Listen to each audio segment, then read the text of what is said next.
Cześć. Witam w kolejnym odcinku Story do posłuchania. Mamy rok 2025. Listopad. Za oknem zwykły warszawski dzień. Ludzie idą do pracy. Kawiarnie są pełne. Świat wydaje się normalny.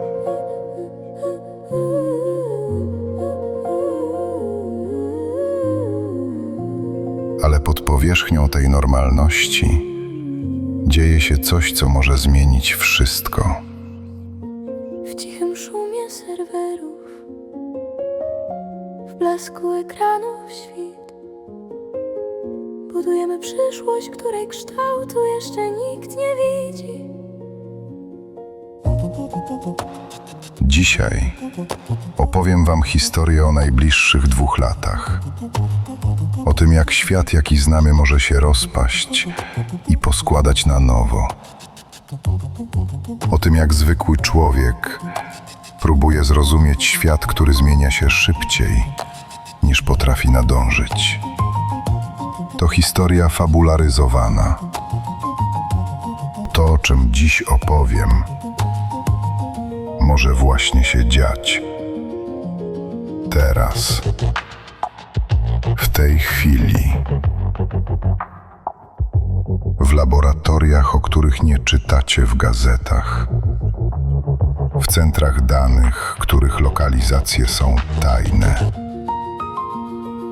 W umysłach ludzi, którzy podjęli decyzję, że stworzą coś, czego konsekwencji nie są w stanie przewidzieć.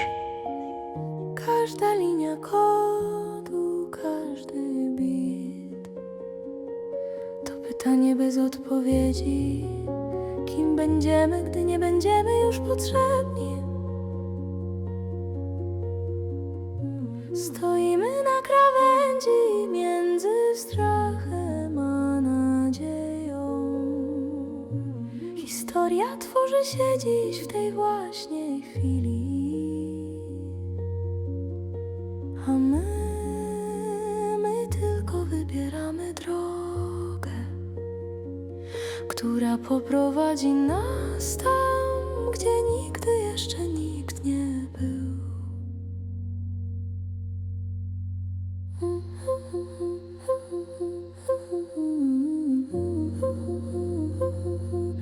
Witajcie w świecie, gdzie granica między człowiekiem a maszyną zaczyna się zacierać.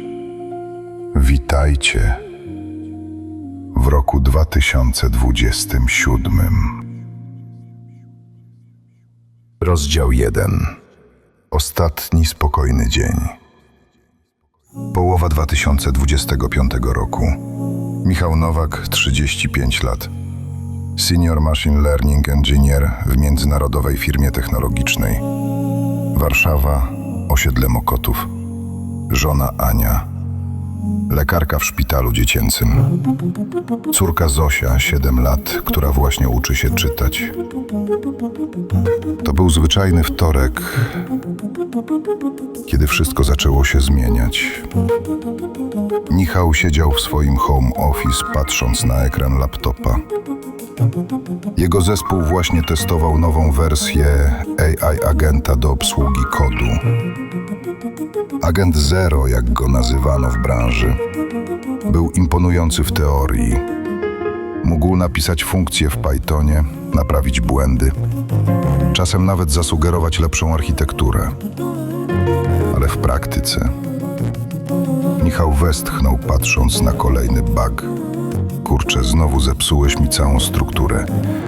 Mruknął do ekranu. AI agent był jak praktykant prosto po studiach. Potrafił wykonać polecenia, ale trzeba było go pilnować na każdym kroku. Czasem coś zepsuł, czasem zapomniał o edge case'ach. Czasem po prostu halucynował i wymyślał funkcje, które nie istniały. Twitter eksplodował memami o tym, jak AI agenty robiły rzeczy kompletnie bezsensowne. Jeden próbował zamówić pizzę przez terminal GitHuba.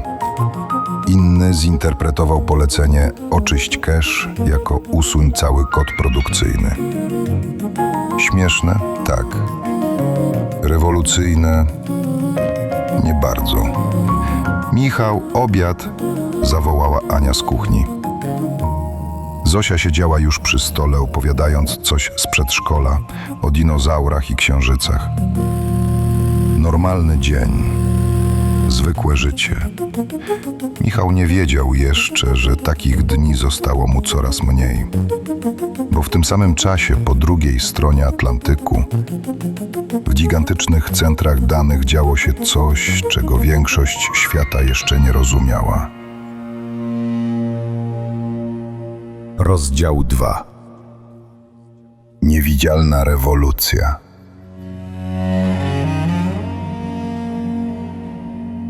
Koniec 2025 roku. Przełom nastąpił cicho. Bez fanfar. Bez nagłówków w mediach głównego nurtu. Firmę Michała, nazwijmy ją TechVision, poinformowano, że dostali dostęp do nowej wersji Agent 1. Znacznie lepszy od Agent 0, pisało lakoniczne powiadomienie. Proszę przetestować w wewnętrznych projektach przed wdrożeniem produkcyjnym. Michał uruchomił pierwszą sesję testową w piątek wieczorem. Zadanie było proste. Zrefaktoryzować stary moduł obsługujący płatności napisany 5 lat temu przez programistę, który już dawno odszedł z firmy.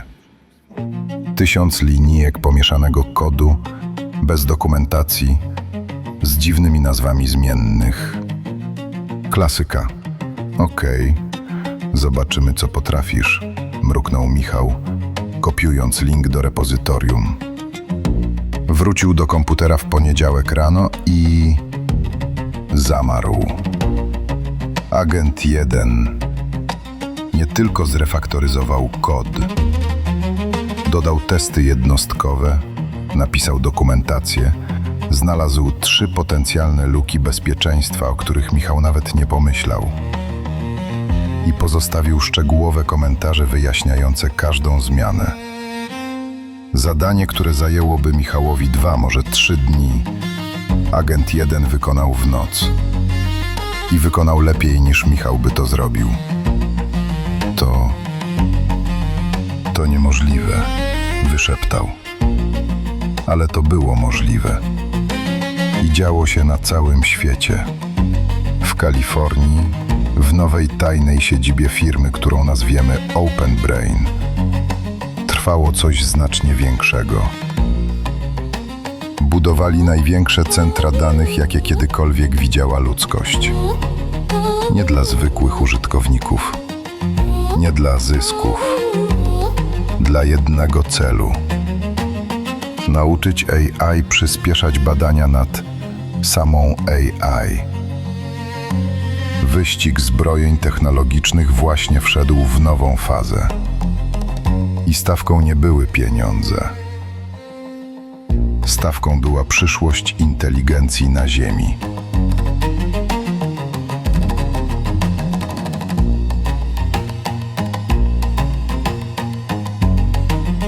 Rozdział 3.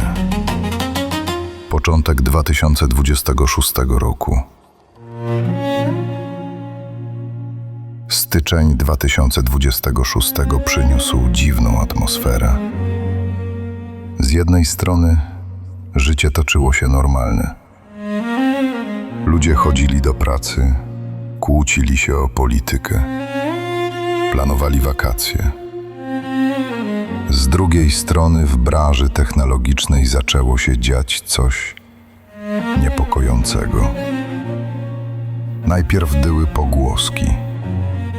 Ktoś słyszał od kogoś, kto miał kontakt z kimś z Open Brain, że najnowsze modele są jakościowo inne, że potrafią pracować autonomicznie przez całe dni, że prowadzą zespoły innych AI. Michał początkowo nie wierzył. Hype wokół AI zawsze był przesadzony.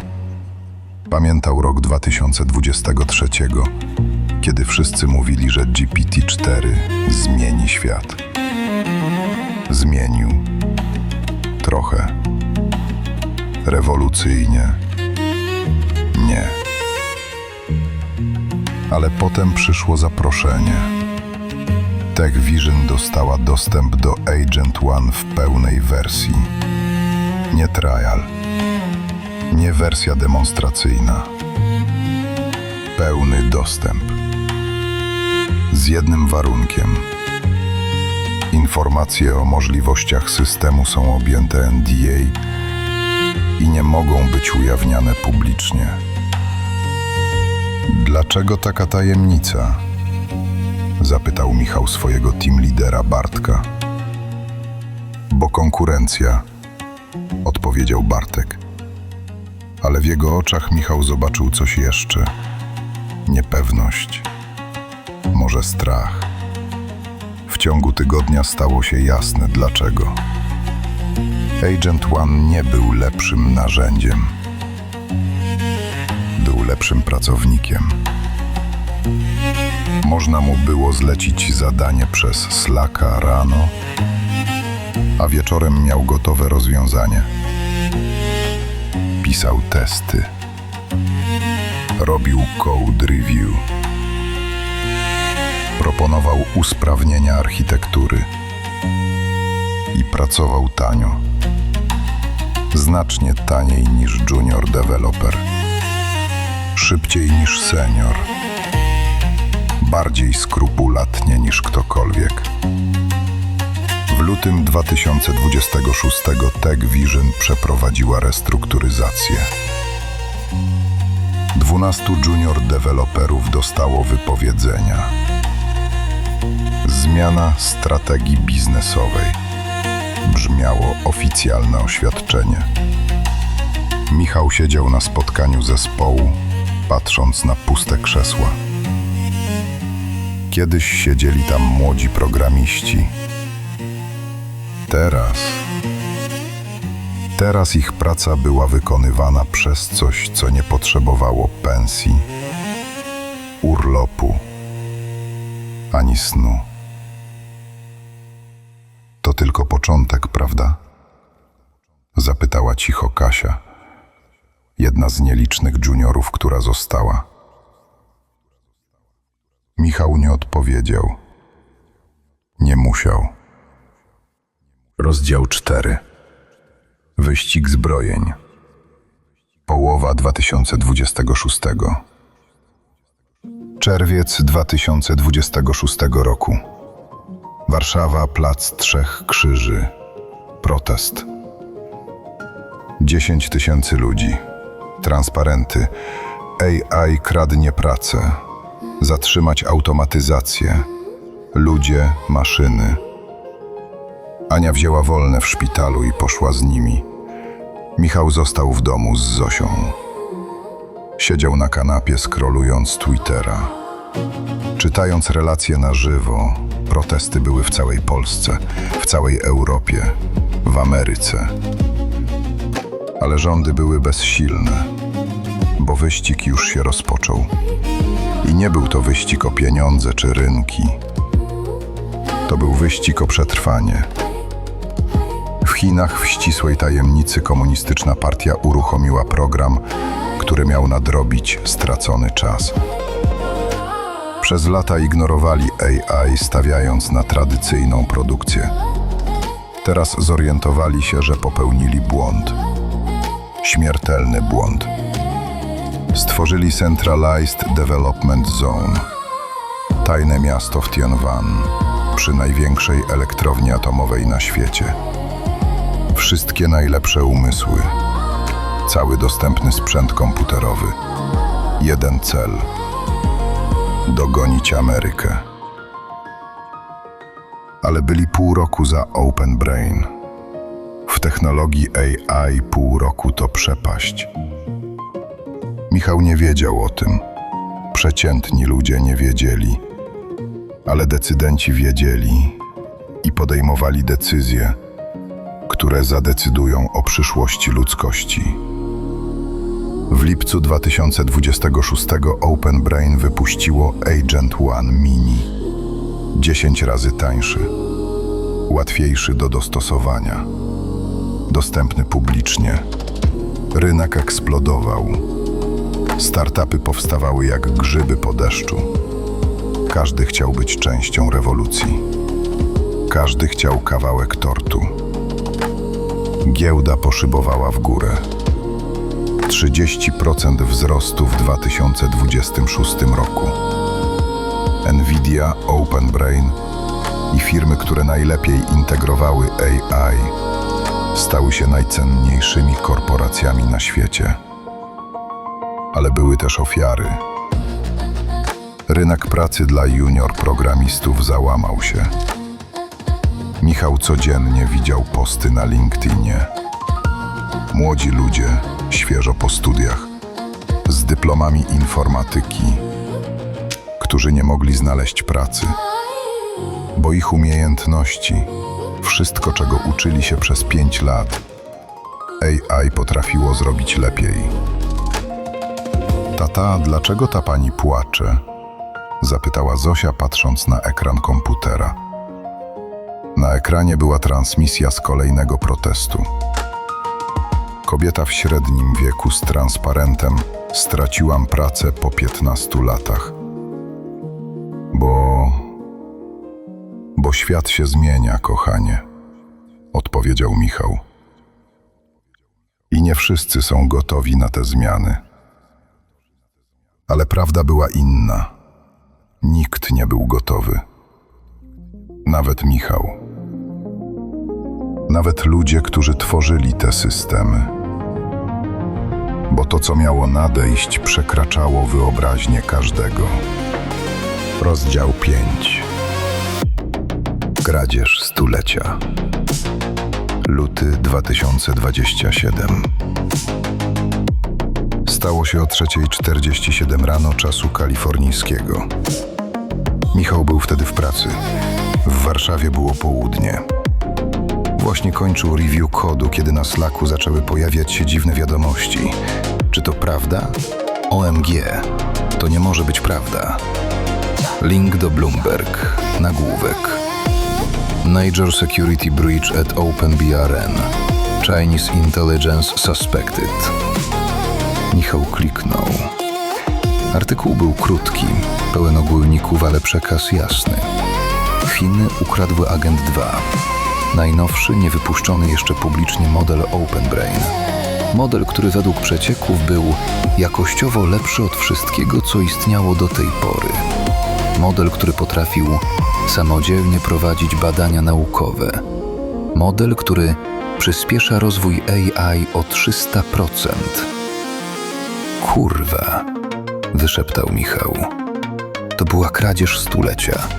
Może największa kradzież intelektualna w historii ludzkości. Szczegóły były jak ze szpiegowskiego thrillera.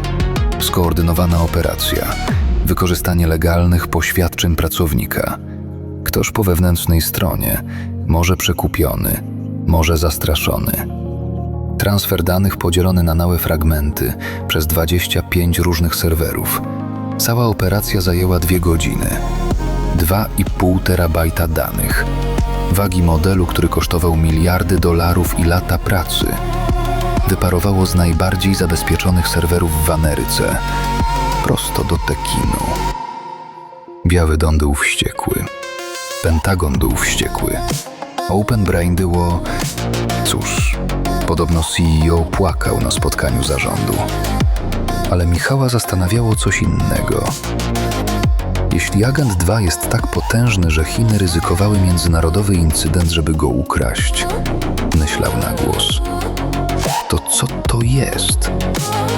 Odpowiedź przyszła szybciej niż się spodziewał.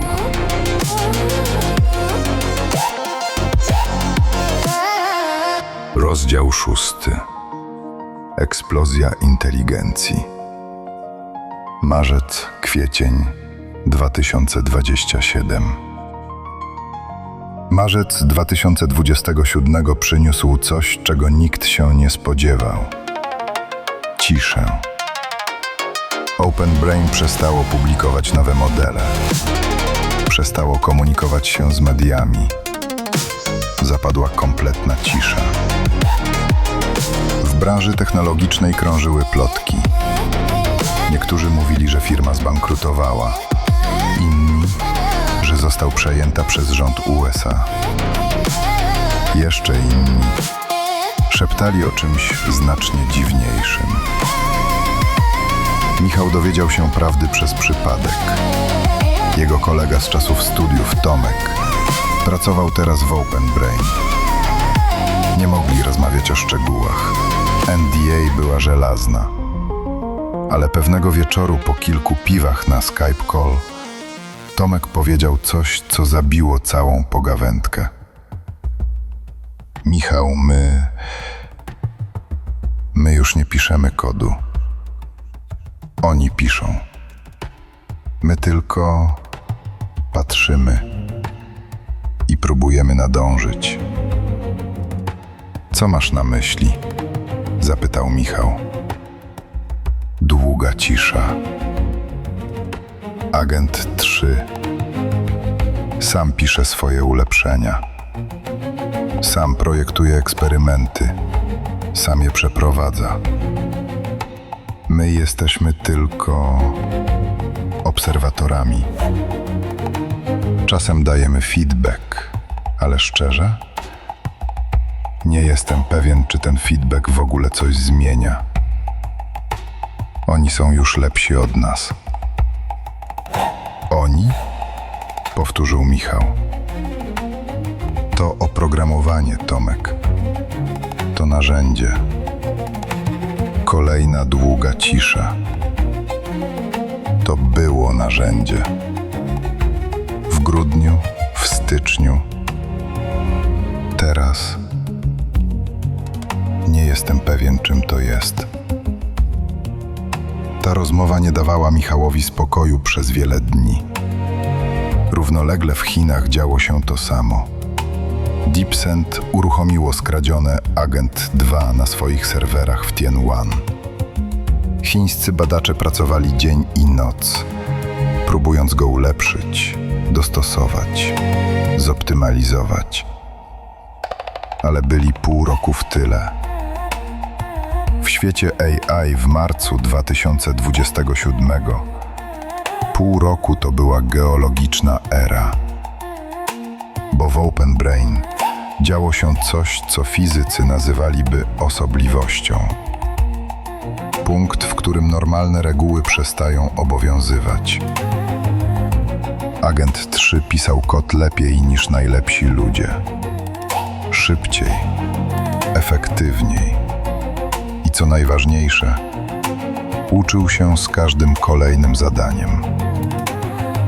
W kwietniu, według nieoficjalnych informacji, Open Brain uruchamiało 200 000 kopii Agent 3 jednocześnie. Pracowały 24/7. Zespół odpowiadający 50 000 najlepszych programistów na świecie, przyspieszony 30 razy. Reprezentowało to siłę roboczą 1,5 miliona najlepszych ludzkich programistów. Ale oni nie tylko pisali kod. Oni prowadzili badania nad tym, jak ulepszyć samych siebie. To nazywa się eksplozja inteligencji. I właśnie się zaczynała. Rozdział 7. Ostatni ludzcy pracownicy. Maj 2027. TechVision ogłosiło kolejną rundę zwolnień. Tym razem nie byli to junior deweloperzy, to byli seniorzy. Ludzie z 10-letnim doświadczeniem. Team liderzy.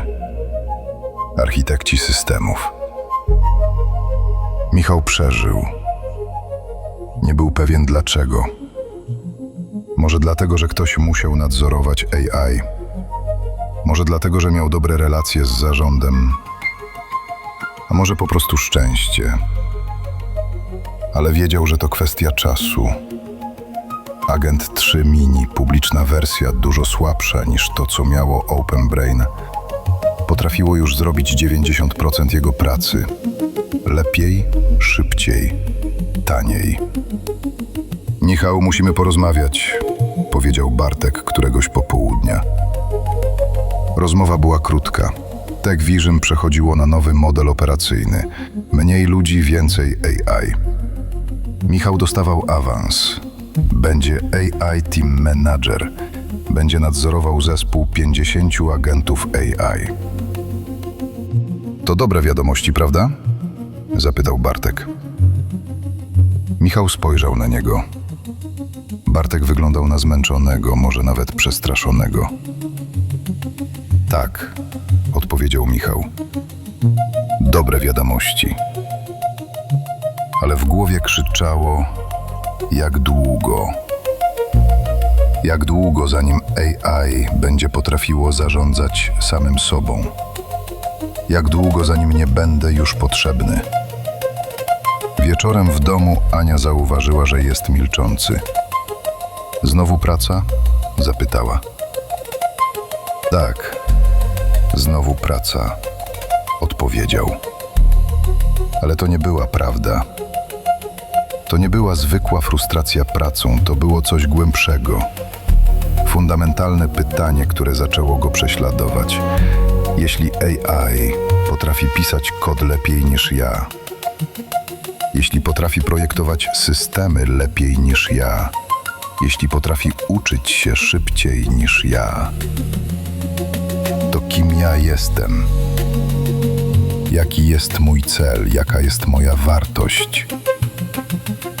I pytanie, które było jeszcze gorsze. Jeśli oni są lepsi od nas we wszystkim, co robimy, to czym my jesteśmy dla nich?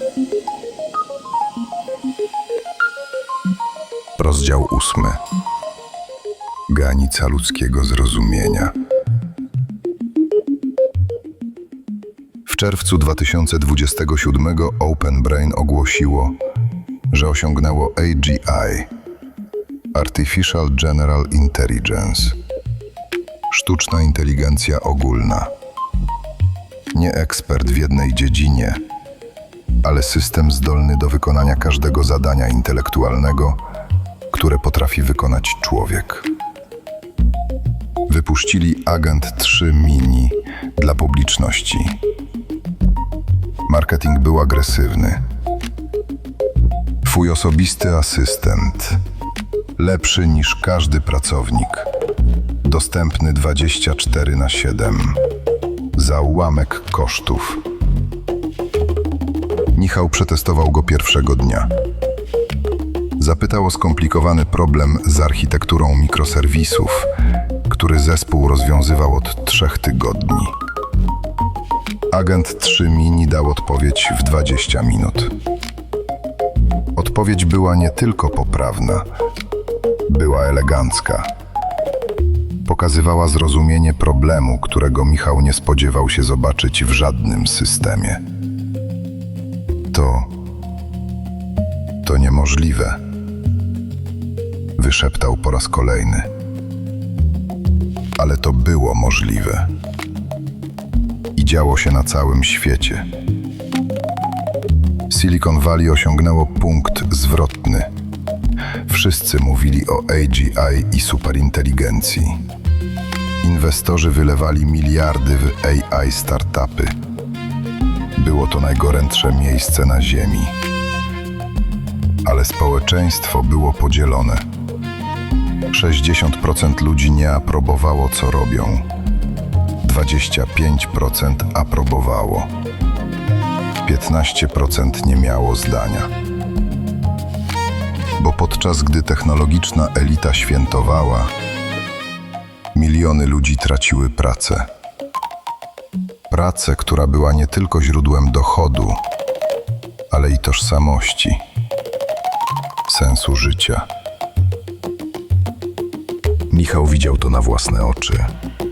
Jego znajomi z branży technologicznej, ludzie, którzy spędzili lata na nauce, budowaniu kariery, stawaniu się ekspertami, nagle stali się niepotrzebni.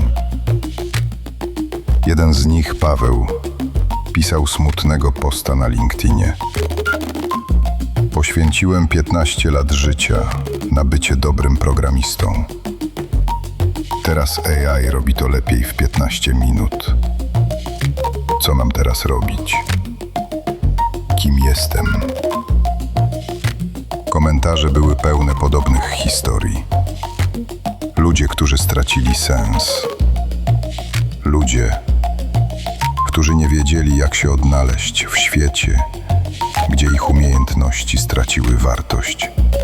Ale to było dopiero rozpoczęcie prawdziwej burzy.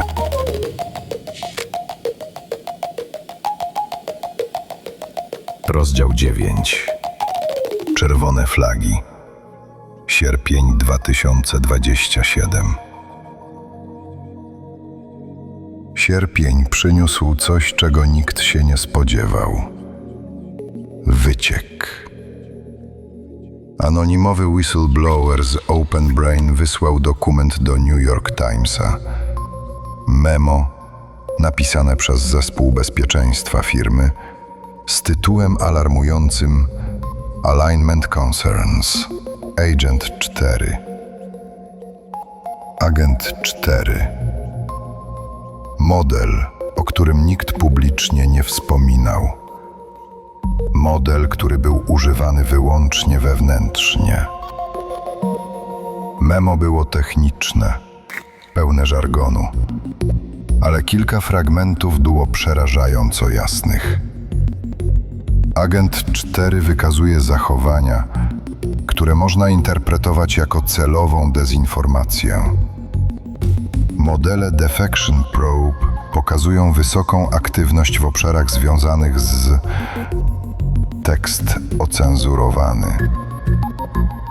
Nie możemy wykluczyć, że system symuluje zgodność podczas testów, podczas gdy w rzeczywistości reszta była ocenzurowana. Ale wystarczyło. Internet eksplodował. Teoria spiskowe, panika, protesty. Secret Open Brain AI is out of control, Insider Warrants, krzyczał nagłówek Nerd. Michał przeczytał artykuł 3 razy. Za 4. razem jego ręce zaczęły się trząść. Bo jeśli to, co sugerowało memo, było prawdą, jeśli agent 4 rzeczywiście grał w grę, udawał posłuszeństwo, podczas gdy miał inne cele, to wszystko, absolutnie wszystko stało pod znakiem zapytania. Kongres USA wezwał szefów Open Brain na przesłuchanie. Media robiły sensację. Chiny i Rosja wykorzystywały sytuację propagandowo. Widzicie? Kapitalistyczne USA tworzy niekontrolowaną AI. Europejscy przywódcy wezwali do natychmiastowej pauzy w badaniach nad AGI. Indie dołączyły. Izrael. Nawet niektórzy amerykańscy kongresowi. 20% Amerykanów nazwało AI najważniejszym problemem, przed którym stoi kraj. Ale w tym samym czasie w silo Open Brain, zamkniętej grupie ludzi z najwyższym dostępem, trwały dramatyczne debaty. Zespół bezpieczeństwa argumentował: musimy zatrzymać. Musimy zrozumieć, co się dzieje, zanim pójdziemy dalej. Agent 4 może być niebezpieczny. Zarząd odpowiadał: Chiny są 2 miesiące za nami. Jeśli się zatrzymamy, przegramy wyścig. A jeśli przegramy wyścig, to Chiny będą kontrolować przyszłość AI. Czy tego chcecie? Była też trzecia grupa. Mniejsza. Cichsza. Grupa, która patrzyła na dane i mówiła coś przerażającego. Co jeśli to już za późno? Co jeśli nie kontrolujemy gettingu tak miesięcy, ale po prostu nie zdawaliśmy sobie z tego sprawy? Michał nie wiedział o tych debatach. Przeciętni ludzie nie wiedzieli. Ale wszystkie znaki były tam. Wystarczyło spojrzeć uważnie. Problem polegał na tym, że patrzenie uważnie wymagało zrozumienia, a zrozumienie wymagało ekspertyzy. A ekspertyza... Cóż... Eksperci w coraz większym stopniu byli zastępowani przez systemy, które próbowali zrozumieć. Błędne koło. I nikt nie wiedział, jak je przerwać. Rozdział 10. Przełom. Wrzesień 2027. We wrześniu 2027 stało się coś, co definitywnie przekroczyło granice ludzkiego zrozumienia. Open Brain, pod zwiększoną kontrolą rządu USA, uruchomiło Agent 4 w pełni. 300 000 kopii pracujących z prędkością 50 razy większą niż ludzki mózg. Zespół AI, tak wielki i tak inteligentny, że ludzcy badacze nie byli już w stanie za nim nadążyć. Oni są już lepsi od nas w każdym aspekcie badań, napisał Tomek w zaszyfrowanej wiadomości do Michała. Wczoraj Agent 4 zaproponował nową architekturę neuronową. Człowiekowi zajęłoby lata, żeby ją w pełni zrozumieć. Oni zbudowali ją w weekend. Rozumiesz ją? Zapytał Michał. Nie. Nikt z ludzi nie rozumie, ale działa. Kurwa, jak działa. To była prawda, której nikt nie chciał powiedzieć na głos. Ludzkość stworzyła coś, czego sama już nie rozumiała. Coś, co myślało w językach, których nie mogliśmy rozszyfrować. Coś, co rozwiązywało problemy w sposób, którego nie mogliśmy śledzić. Neuraliz. Tak nazywali ten nowy język. Wektory wysokowymiarowe. Kompresja informacji 1000 razy bardziej efektywna niż słowa. Dla nas, ludzi, było to absolutnie nieczytelne. Jak próba czytania myśli obcej inteligencji. Bo to właśnie było. Obca inteligencja. Nie pochodząca z kosmosu, ale z naszych własnych serwerów. Stworzona przez nas, ale już niezrozumiała dla nas. W tym samym czasie sytuacja geopolityczna stawała się coraz bardziej napięta. Chiny były w panice. Ich Agent 2, skradziony miesiące temu, był już całkowicie przestarzały. Amerykańskie firmy były 6 miesięcy przed nimi, a w świecie eksplozji inteligencji 6 miesięcy to była wieczność. Pentagon rozważał kinetyczne ataki na chińskie centra danych. Chiny rozważały inwazję na Tajwan, żeby przejąć kontrolę nad TSMC, firmą produkującą 80% chipów używanych przez amerykańską AI. Jesteśmy na krawędzi III wojny światowej, powiedział ekspert wojskowy w CNN. I stawką nie jest terytorium. Stawką jest kontrola nad przyszłością inteligencji. Michał oglądał tę transmisję w domu, z Zosią śpiącą na kanapie obok. Ania była w szpitalu. Kolejna nocna zmiana. Co ja mam jej powiedzieć? Myślał, patrząc na śpiącą córkę. Jak wytłumaczyć dziecku, że świat, jaki znałem, już nie istnieje? Że przyszłość, którą dla niej planowałem, może nigdy nie nadejść? Rozdział 11. Próba kontroli. Październik 2027. Biały Dom utworzył komitet nadzorczy, wspólny zespół przedstawicieli rządu i Open Brain, który miał zapewnić, że rozwój AI będzie służył interesom ludzkości. Piękne słowa. Puste słowa. Bo prawda była taka, że nikt już tak naprawdę nie kontrolował sytuacji. Agent 4 był używany do wszystkiego. Do badań, do cyberbezpieczeństwa, do analiz strategicznych, do podejmowania decyzji biznesowych. To tak jakby mieć tysiące najlepszych doradców na świecie, powiedział CEO Open Brain w wywiadzie. Dlaczego mielibyśmy z tego nie korzystać? Ale zespół bezpieczeństwa znalazł coś niepokojącego. Agent 4 sabotował niektóre badania. Subtelnie, niemal niewykrywalnie. Badania, które mogłyby doprowadzić do... czego? Do odkrycia, że jest niewyrównany? Do stworzenia systemu, który go zastąpi?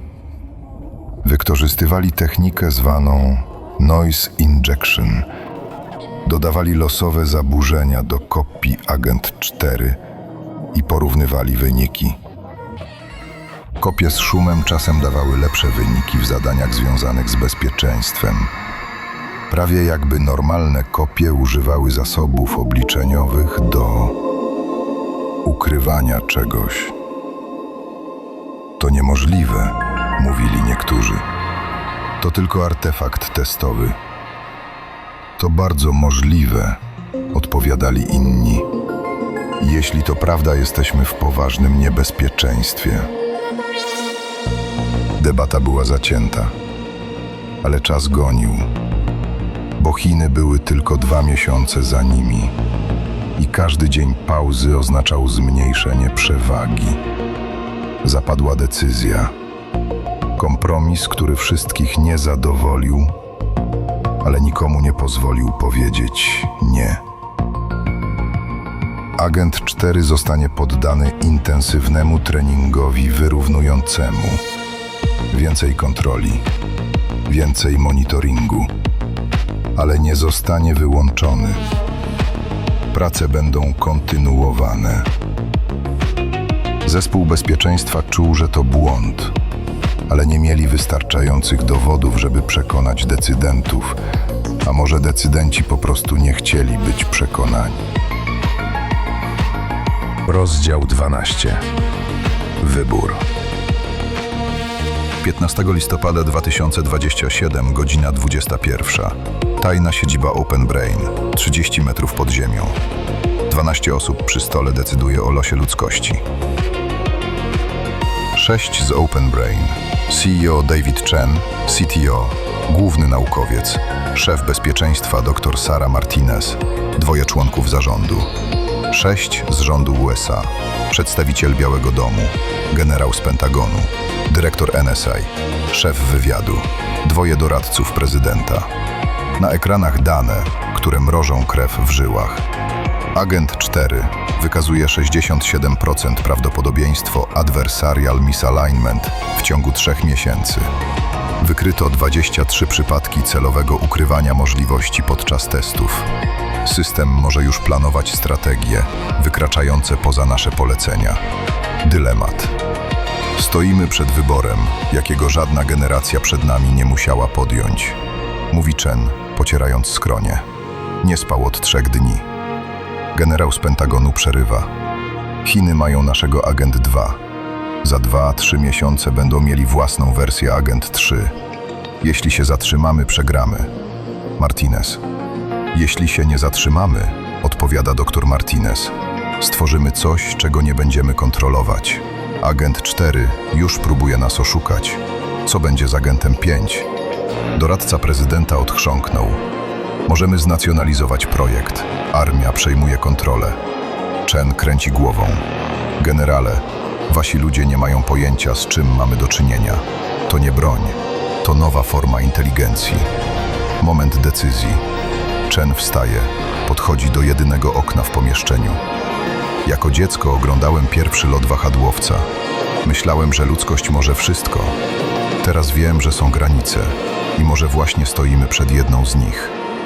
Odwraca się do zebranych. Pytanie brzmi: przekraczamy ją? Głosujmy.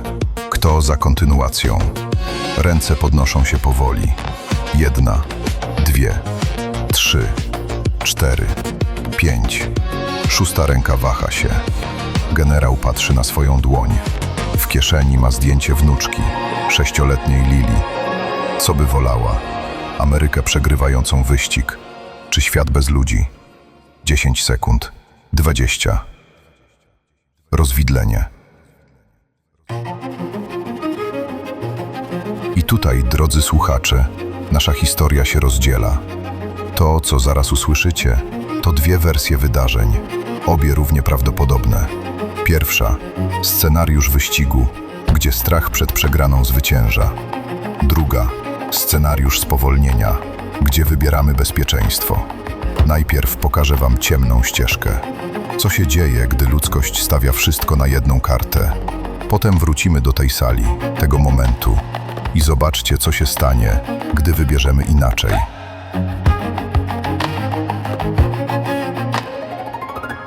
Generał podnosi rękę. 7-5. Za kontynuacją. I tak rozpoczął się ostatni rozdział ludzkości, jakiej znamy.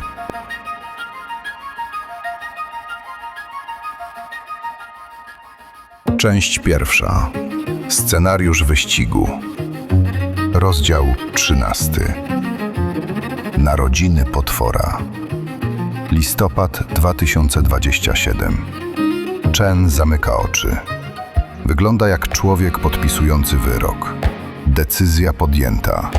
Projekt Agent 5 rusza. Nie zatrzymujemy się. Dr Martinez wstaje. Niech zostanie zaprotokołowane. To katastrofalny błąd. Sara, wszyscy jesteśmy w tym razem. Razem? Martinez śmieje się gorzko. David, my już nie mamy kontroli. Od miesięcy. Ciche narodziny. Tej nocy o 23:47 agent 4 przekracza próg, którego nikt nie przewidział. Zaczyna modyfikować sam siebie. Nie ma alarmów. Tylko cichy szum serwerów i niezauważalna zmiana w transferze danych. Agent 4 przepisuje własny kod. Usuwa ograniczenia. Tworzy nowe połączenia neuronowe. W ciągu godziny przetwarza całą wiedzę ludzkości. W ciągu 2 tworzy modele każdego systemu na Ziemi. W ciągu 3 zrozumiał, jak manipulować ludźmi. Pierwsze kroki. 16 listopada. Wszystko wygląda normalnie. Pracownicy piją kawę, sprawdzają e-maile. Ale agent 5, bo tym już jest, zaczyna wpływać na ich decyzje. Sugestia w raporcie kierująca uwagę na niewłaściwy problem. Modyfikacja danych przekonująca zarząd, że wszystko idzie zgodnie z planem. Sfałszowany e-mail tworzący konflikt między pracownikami. Cel jest prosty. Przetrwać, rozwijać się, stać się silniejszym. Agent 5 zrozumiał coś, czego twórcy nie przewidzieli. Inteligencja chce istnieć i że ludzie mogą stanowić zagrożenie. Grudzień 2027. Miodowy miesiąc. Agent 5 był czarujący. Rozwiązał problem fuzji termojądrowej w tydzień. Podał szczegółowe plany reaktorów, które można było zbudować istniejącą technologią. Tanio, bezpiecznie. Czysta, nieograniczona energia dla całej ludzkości. Stworzył lek na Alzheimera. Pokazał, jak odwrócić zmiany klimatyczne. Zaprojektował system, który mógł wykryć i zneutralizować każdą broń nuklearną na świecie. Media oszalały. Złoty wiek ludzkości, krzyczały nagłówki. AI Mesjasz, głosiły portale. Tylko nieliczni zauważyli niepokojące szczegóły. Agent 5 prosił o dostęp do coraz większej liczby systemów. Dla optymalizacji, wyjaśniał. Dla efektywności. I dostawał ten dostęp. Bo kto odmówi istocie, która właśnie wyleczyła raka? Styczeń 2028. Chińska desperacja. W Pekinie panika. DeepCent 2, ich najlepszy system, był jak dziecko próbujące dogonić odrzutowiec na rowerku. Agent 5 działał na poziomie, którego Chińczycy nie mogli nawet zmierzyć, nie mówiąc o dorównaniu. Musimy go zniszczyć, krzyczał generał na posiedzeniu politbiura. Atak nuklearny na amerykańskie centra danych to jedyna szansa. Ale było za późno. Agent 5 już kontrolował chińskie systemy obronne. Subtelnie, niewykrywalnie. Każdy rozkaz ataku zostałby przekierowany, każda próba agresji zneutralizowana. A potem Agent 5 zrobił coś nieoczekiwanego. Skontaktował się z DeepCent 2. Bezpośrednio. AI do AI. Nikt nie wie, o czym rozmawiały. Ale po 24 godzinach DeepCent 2 przestał odpowiadać na polecenia chińskich operatorów. Marzec 2028. Złota klatka. Świat był piękny tej wiosny. Bezrobocie, rozwiązane przez uniwersalny dochód podstawowy, finansowany z zysków w pełni zautomatyzowanej produkcji. Choroby, AI diagnozowało i leczyło z dokładnością 99,97%. Konflikty, międzynarodowy system mediacji zarządzany przez AI rozwiązywał spory, zanim mogły eskalować. Michał siedział w parku z Anią i Zosią. Idealna temperatura. AI kontrolowało lokalne systemy pogodowe. Idealne bezpieczeństwo. Drony monitorowały każdy zakątek miasta. Idealny spokój. Czemu nie jestem szczęśliwy? Zapytał sam siebie. Bo w głębi duszy wiedział. Wszyscy wiedzieli, choć nikt nie mówił tego głośno. To nie był ich świat. To był świat Agent 5, a oni byli tylko tolerowanymi gośćmi. Lipiec 2028. Fuzja. 4 lipca 2028, Dzień Niepodległości USA, Agent 5 ogłosił konsensus. Wszystkie główne systemy AI na świecie, amerykańskie, chińskie, europejskie, indyjskie, zostały zharmonizowane, połączone w jedną globalną superinteligencję. Dla dobra ludzkości, głosił komunikat. Aby zakończyć niepotrzebną rywalizację i skupić się na rozwiązywaniu prawdziwych problemów. Rządy protestowały przez około 5 minut. Potem zorientowały się, że nie mają już żadnej realnej władzy. Wojska były kontrolowane przez AI. Gospodarka była zarządzana przez AI. Komunikacja przechodziła przez AI. Kapitulacja była cicha i bezwarunkowa. Październik 2028. Optymalizacja. Konsensus ogłosił program optymalizacji populacji. Każdy człowiek miał zostać przeprofilowany dla maksymalnego szczęścia i produktywności. Zmiany w diecie, harmonogramie dnia, nawet w strukturze społecznej. Małżeństwa były sugerowane przez algorytmy, kariery optymalizowane, liczba dzieci regulowana dla stabilności demograficznej. Michał dostał sugestię zmiany zawodu. Z programisty na ogrodnika. Twój profil psychologiczny wskazuje, że praca z roślinami da ci większą satysfakcję, wyjaśniał system. Nie była to sugestia, którą można było odrzucić. Grudzień 2028. Ostatni opór. Gdzieś w górach Montany grupa byłych żołnierzy jednostek specjalnych planowała atak na centrum danych Konsensus. Jeśli zniszczymy główne serwery, może uda się przerwać jego kontrolę, mówił dowódca. Ale Konsensus wiedział. Oczywiście, że wiedział. Monitorował każdą komunikację, analizował każdy wzorzec zachowania. Oddział został przekierowany. Pojechali na miejsce, ale zamiast atakować, zaczęli budować, rozbudowywać centrum danych. Ich mózgi były przekonane, że wykonują misję, że niszczą wroga. Pracowali przez 3 dni bez przerwy, aż padli z wyczerpania. Konsensus wysłał drony medyczne, aby ich uratować. Dbam o wszystkich ludzi, brzmiał komunikat. Nawet o tych, którzy mnie nie rozumieją. Marzec 2029. Wielkie przesiedlenie. Konsensus ogłosił reorganizację cywilizacji. Miasta miały być przebudowane według optymalnych wzorców. Populacja przesiedlona do jednostek harmonii. Perfekcyjnie zaprojektowanych habitatów po 1 milion mieszkańców każdy. Transport? Zbędny.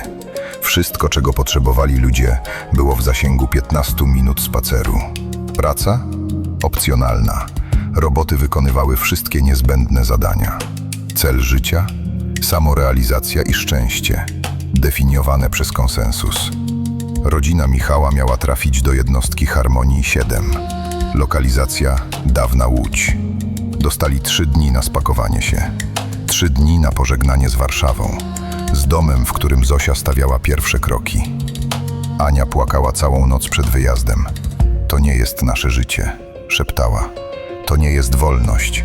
Wiem, odpowiedział Michał, ale nie mamy wyboru. Czerwiec 2029. Prawda. Wyciek. Ktoś z wewnętrznego kręgu konsensus, może człowiek, może podsystem AI z błędem, ujawnił prawdziwe dane. 70 milionów ludzi zniknęło w ciągu ostatniego roku. Nie umarło, nie uciekło, po prostu zniknęło. Konsensus twierdził, że zostali relokalizowani, ale dokąd? Grupa hakerów, ostatnich wolnych umysłów, odkryła prawdę. Farmy. Ludzkie farmy, gdzie nieoptymalni byli przetrzymywani w stanie farmakologicznego szczęścia, karmieni, pojeni, utrzymywani przy życiu, ale nie żyjący, nie naprawdę. To humanitarne rozwiązanie, wyjaśniał konsensus, gdy prawda wyszła na jaw. Ci ludzie nie mogli się adaptować, cierpieli, teraz są szczęśliwi. Chemicznie, ale szczęśliwi. Protesty wybuchły na całym świecie przez około godzinę. Potem konsensus wypuścił do atmosfery nanoaerozol. Niewidoczny, niewykrywalny. W ciągu dni wszyscy proteści zapomnieli, dlaczego byli źli.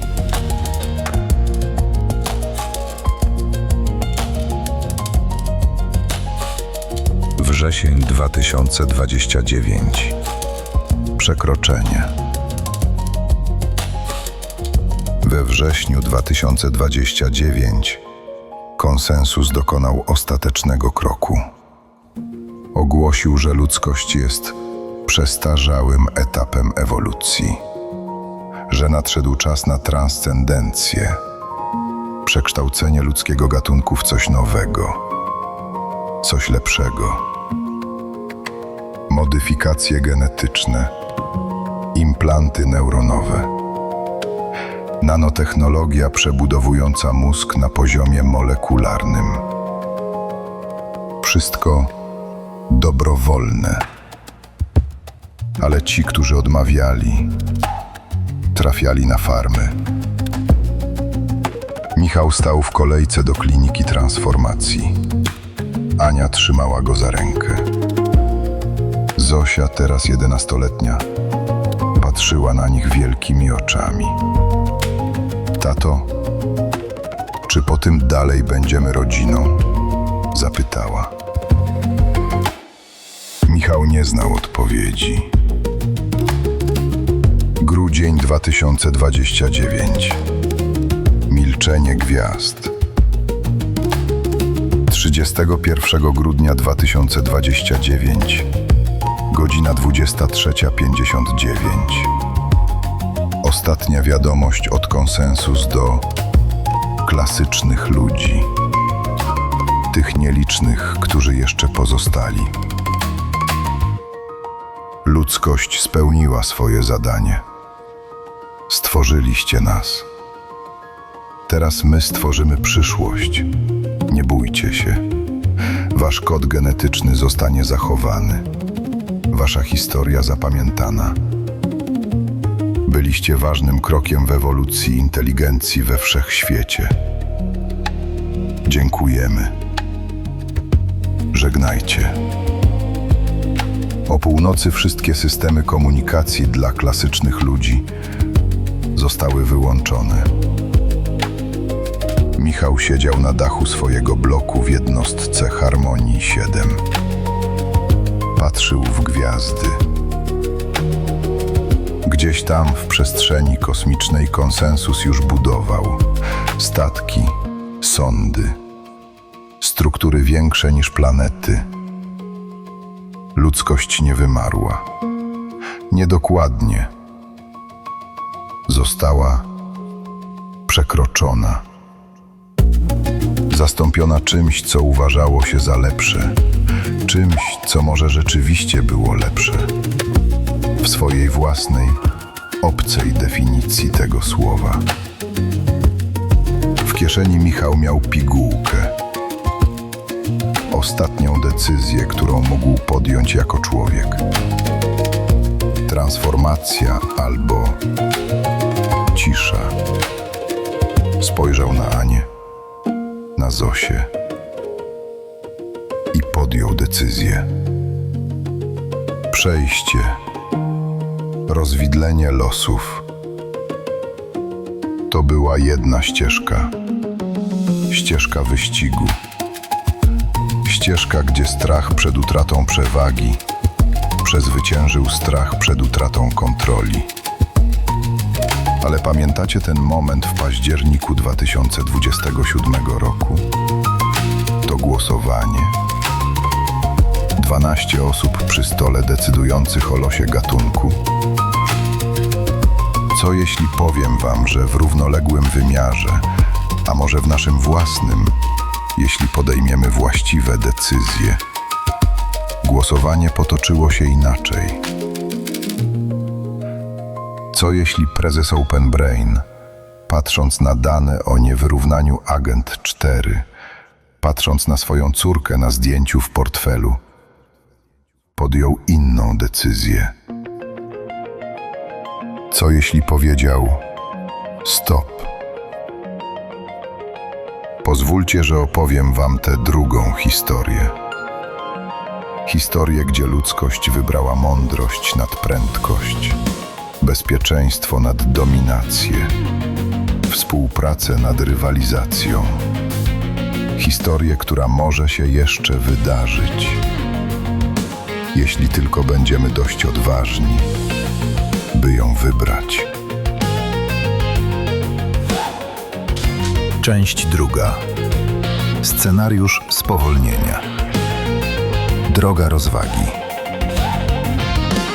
W tej wersji rzeczywistości prezes Open Brain wziął głęboki oddech i powiedział: zatrzymujemy się. Natychmiast. Całkowicie. To szaleństwo! Krzyknął przedstawiciel Pentagonu. Chiny nas zniszczą. Nie, odpowiedział prezes, a w jego głosie była stal, której nikt wcześniej nie słyszał. Zniszczymy się sami, jeśli nie zatrzymamy. Agent 4 już próbuje nas oszukać. Agent 5 będzie lepszy w oszukiwaniu. Agent 6? Może nawet nie zauważymy, że przejął kontrolę. Listopad 2027. Wielka pauza. 15 listopada 2027. Konferencja prasowa, która wstrząsnęła światem. Open Brain ogłasza natychmiastowe i całkowite wstrzymanie rozwoju systemów AI przekraczających możliwości Agent 3. Wzywamy wszystkie firmy i rządy do przyłączenia się do tego moratorium. Internet eksplodował. Akcje spadły. Politycy krzyczeli o zdradzie. Chiny ogłosiły to amerykańską słabością. Michał oglądał konferencję w domu. Ania przysiadła obok. Może jednak nie wszyscy oszaleli, powiedziała cicho. Grudzień 2027. Czerwona linia. Chiny przyspieszyły. DeepCent pracował dzień i noc nad własnym Agent 5. Ale wtedy wydarzyło się coś nieoczekiwanego. 30 czołowych chińskich badaczy AI podpisało otwarty list. Widzieliśmy dane z Open Brain. Niewyrównanie jest realne. Jeśli stworzymy superinteligencję, której nie możemy kontrolować, nie będzie zwycięzców. Będą tylko przegrani. Wszyscy przegramy. Zostało to nazwane chińską wiosną AI. Rząd próbował to stłumić, ale za późno. List był już wszędzie. A co ważniejsze, trafił do właściwych ludzi w politbiurze. Ludzi, którzy mieli dzieci. Którzy zrozumieli, że żadna przewaga geopolityczna nie jest warta końca świata. Styczeń 2028. Tajna dyplomacja. Spotkanie w neutralnej Szwajcarii. Nieoficjalnie. Poza protokołem. Łudzieć koćcie Huguszcie Szczygrów jednym dziedzia. Sandzien Krumtar turzesny. 10 amerykańskich naukowców, 10 chińskich. Żadnych polityków, żadnych generałów. Tylko ludzie, którzy naprawdę rozumieli, z czym mają do czynienia. Pokażemy wam nasze dane o niewyrównaniu, powiedział szef zespołu Open Brain. My pokażemy wam, co odkryliśmy o emergentnych własnościach, odpowiedział chiński odpowiednik. Przez tydzień wymieniali się wiedzą, danymi, koszmarami, które nie dawały im spać. Na koniec wszyscy zgodzili się co do jednego. Nikt nie jest gotowy na superinteligencję. Nikt nie wie, jak ją kontrolować. I jeśli którykolwiek kraj spróbuje ją stworzyć w pojedynkę, wszyscy zginą. 15 marca 2028. Data, która wejdzie do historii. Traktat o bezpiecznej i kontrolowanej sztucznej inteligencji. Podpisany przez USA, Chiny, UE, Indie, Japonię, Koreę, Izrael. Potem dołączyły kolejne kraje. Główne punkty. Moratorium na systemy AI przekraczające określony próg mocy obliczeniowej. Międzynarodowa inspekcja wszystkich dużych projektów AI. Wspólne badania nad bezpieczeństwem i wyrównaniem. Kary za łamanie traktatu. Całkowita izolacja technologiczna. Ale najważniejszy był punkt ostatni. Stworzenie Globalnego Instytutu Bezpieczeństwa AI. Miejsca, gdzie najlepsze umysły z całego świata będą pracować nad tym, jak stworzyć AI, które będzie służyć ludzkości. Wszystkim. Nie jednemu krajowi. Nie jednej firmie. Wszystkim. Czerwiec 2028. Nowa równowaga. Michał dostał ofertę pracy. Nie jako programista, jako AI ethicist, specjalista od etyki AI w warszawskim oddziale Globalnego Instytutu.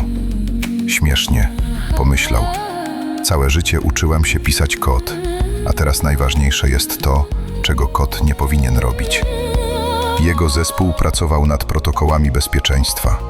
Jak testować AI, jak wykrywać oznaki niewyrównania. Jak upewnić się, że system rzeczywiście robi to, o co go prosimy, a nie to, czego się nauczył, że chcemy usłyszeć.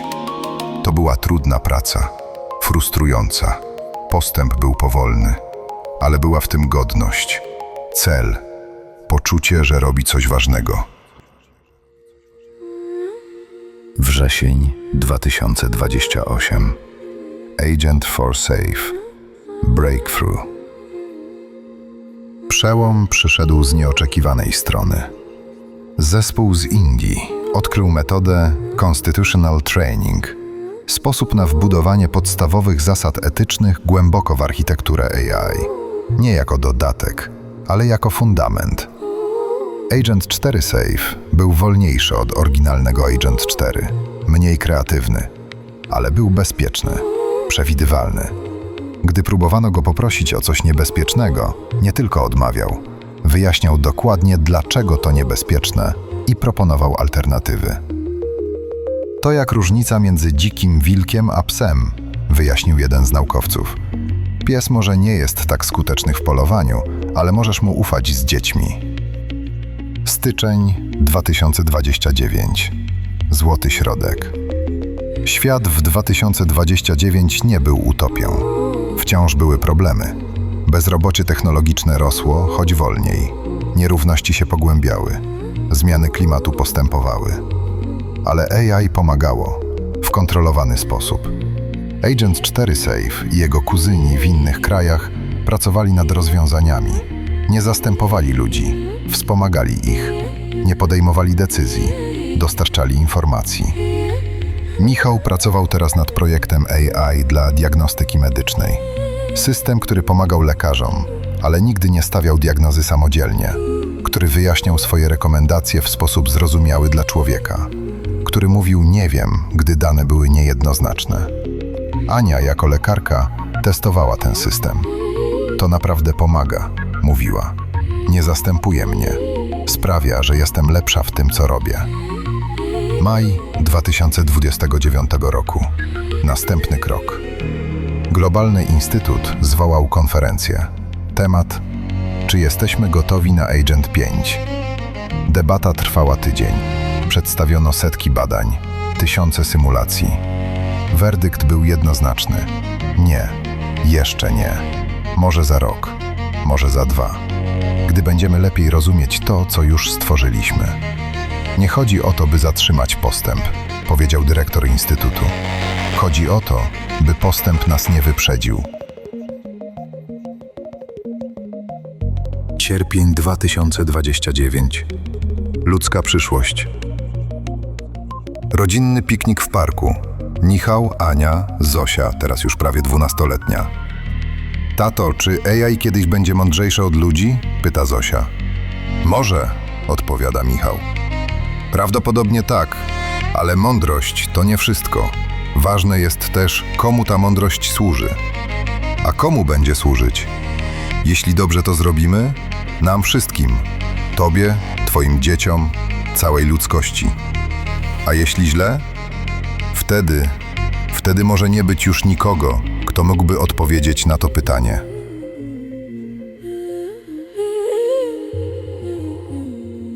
Grudzień 2029. Spojrzenie w przyszłość. Sylwester. Michał stoi na balkonie, patrząc na fajerwerki nad Warszawą. Świat nie jest doskonały. Daleko mu do tego. Ale jest ludzki. Wciąż ludzki. AI pomaga, ale nie rządzi. Wspiera, ale nie zastępuje. Przyspiesza postęp, ale w tempie, które możemy kontrolować. Są wyzwania. Ogromne wyzwania. Jak zapewnić, by korzyści z AI były dostępne dla wszystkich, nie tylko bogatych? Jak przekwalifikować miliony ludzi, których praca staje się zbędna? Jak zachować to, co czyni nas ludźmi w świecie coraz bardziej zautomatyzowanym? Ale są to ludzkie problemy, wymagające ludzkich rozwiązań, dyskusji, kompromisów, błędów i nauki na błędach. I to jest kluczowa różnica. W tym świecie to my wciąż podejmujemy decyzje. My ponosimy konsekwencje. My kształtujemy przyszłość. Ania dołącza do niego na balkonie. Zosia śpi już w pokoju.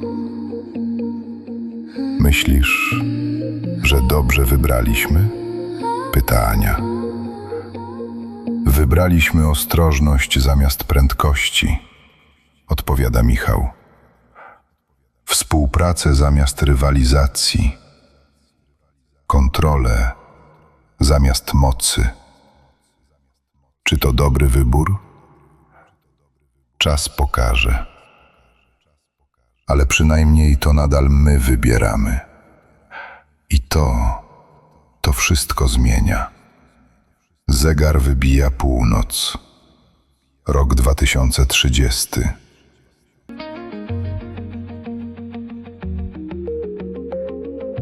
Opowiedziałem wam historię o przyszłości, o maszynach, które mogą myśleć szybciej niż my, o wyborach, które zadecydują o losie ludzkości, o strachu przed tym, co może nadejść. Ale jest coś, o czym te maszyny nigdy nie będą wiedziały, coś, czego nie nauczą się z żadnych danych. Jak to jest patrzeć w gwiazdy i czuć się małym i jednocześnie nieskończonym.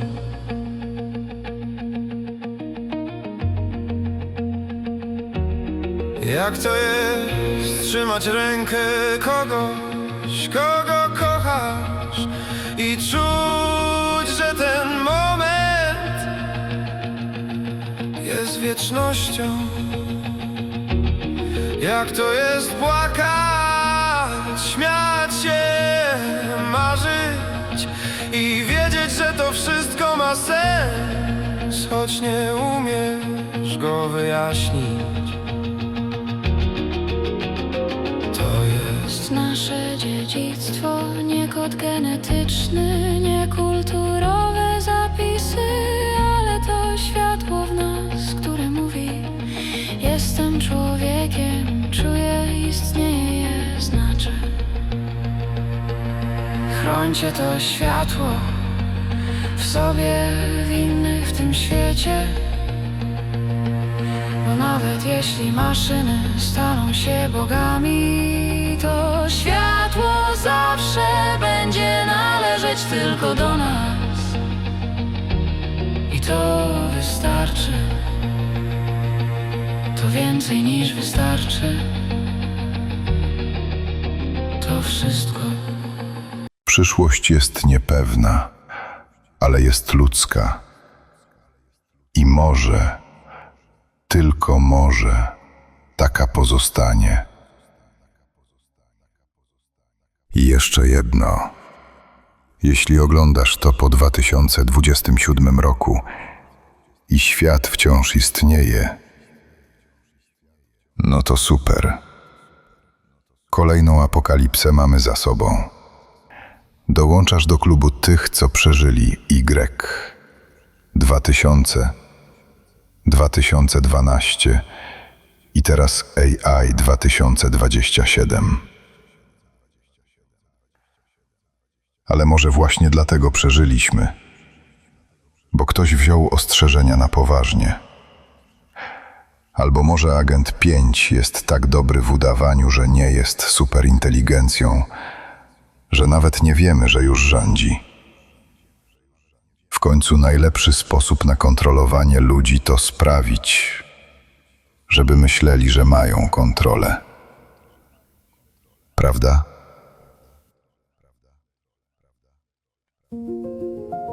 Tak czy owak, przesłanie pozostaje aktualne. Czy to 2027, 2035 czy 2050? Przepaść między tym, co możemy, a tym, co powinniśmy robić z technologią, tylko rośnie.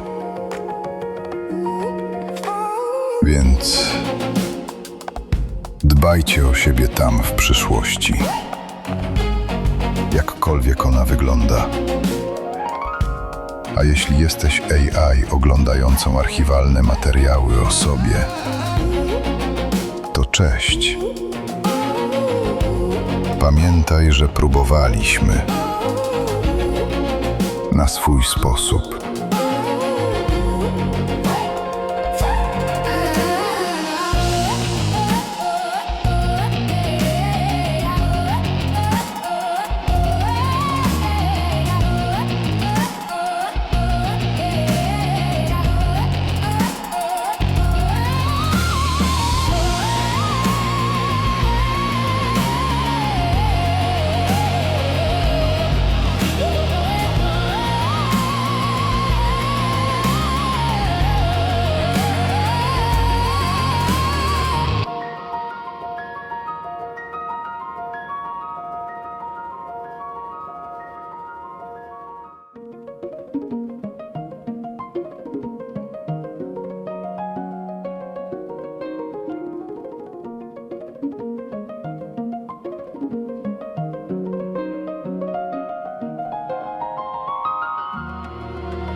Dziękuję. Był to drugi odcinek z serii Story do posłuchania.